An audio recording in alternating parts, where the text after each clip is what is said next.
Nous y revenons donc avec notre invité Jean-Pierre Soisson dans quelques instants, mais pour l'instant, une journée marathon pour toutes les composantes politiques qui a débuté à 10 h ce matin. Reportage Jean-Noël Jantenet, Pierre Balloire.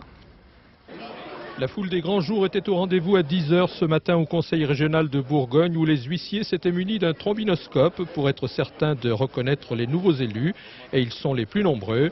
La séance était exceptionnellement retransmise en vidéo pour permettre au plus grand nombre d'assister à l'élection du président de la région. Les deux élus chasseurs ici en compagnie de Jean-Pierre Soisson étaient très entourés. Monsieur Soisson toujours aussi silencieux, qu'il aurait emporté de 2 voix hier soir au sein de l'UAB pour être son candidat aujourd'hui. Le candidat de la gauche plurielle, Eugène Tesser, inquiet d'une élection possible de M. Soisson, n'excluait pas dans la matinée d'y faire échec en concluant un accord sur un programme avec le RPR Jean-François Bazin. Écoutez-le. Entre républicains, on peut toujours s'entendre.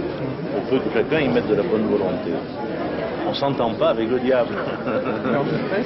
Si vous voulez, oui. Interrogé sur ce même thème avant le premier vote, M. Bazin se borne à déclarer qu'il ne faut rien exclure au 3e tour, mais le président sortant se sentira parfois bien seul. C'est donc le doyen d'âge, le Front National, Pierre Pérez, qui préside à l'élection et qui cite Marcel Lucotte remerciant M. Soisson d'avoir eu le courage de démissionner en avril 1993. Au premier tour de scrutin, après 11 h, Jean-Pierre Soisson pour l'UAB n'obtient que 18 voix. On dénombre 4 bulletins blancs à droite, alors que pour la gauche, Eugène Tesser a fait le plein à 24, mais sans atteindre la majorité absolue. Dans le résumé de programme qu'il a présenté par écrit, tout le monde remarque que M. Soisson s'est aligné parfois mot pour mot sur le programme Front National. Les amis de Jean-Marie Le Pen, ils sont 9 dans l'Assemblée, s'en montrent réjouis. La droite réclame alors une suspension de séance pour tenter de convaincre ceux qui refusent toujours de voter Soisson.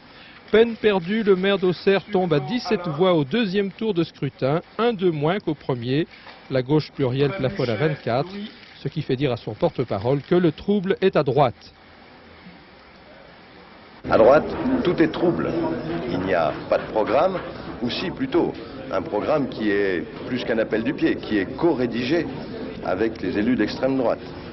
Il n'y a pas d'équipe, ça on l'a déjà vu, et il y a plusieurs candidats, dont un qui est caché, terré.